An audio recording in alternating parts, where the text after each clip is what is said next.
Ladies and gentlemen, President Trump would like to pray with us. Let's all say an Our Father together. And the whole room, including the president standing right next to me, prayed an Our Father. And then the president so beautifully turned and kissed baby Ryan on the forehead. And the baby clapped at the president, and it just broke the tension.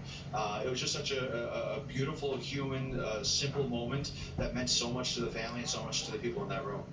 Yeah, it just feels like a moment where being a human being was so much more important than being a politician. Yeah, exactly. And I think for a lot of Americans out there, they see politicians and they see politics as just one moment of fakeness to another moment of fakeness. This, on the other hand, especially when you hear it from the father, sounded like a moment of genuine concern, pain, and outreach to just a fellow human being. But also, I would like people to also think about earlier this week, on Thursday, when President Biden, former Presidents Obama and Clinton were all in town. How did they get to where they had to be in New York City? They were escorted by the NYPD. So much of the security around this city on that day had to do with the fellow officers of this fallen officer, and the fact that they didn't take a moment at all in this city to at least acknowledge, reach out to the community, reach out to the police department and say, this is a moment that we all need to just stop and be appreciative of this department, I think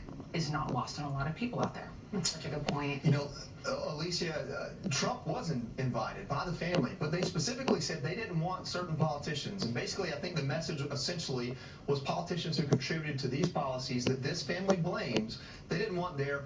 Governor Hochul showed up anyway, and it turned into a mess. And this is a soundbite or a video from Lee Zeldin reacting to just that.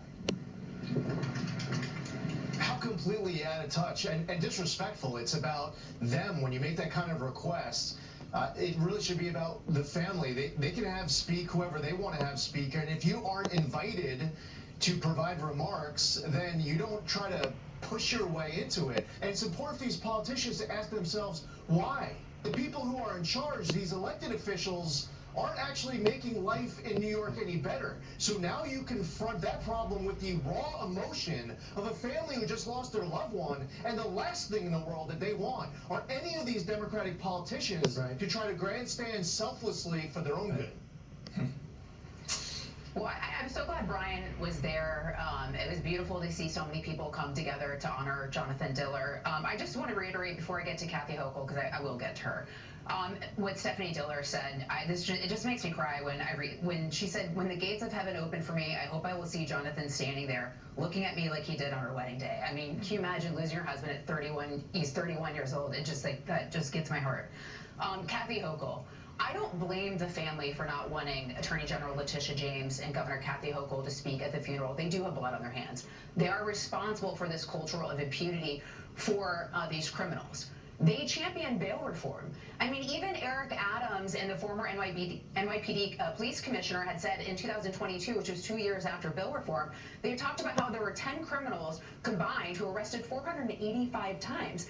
The suspected killer of Jonathan Diller was arrested 21 times. 9 felonies.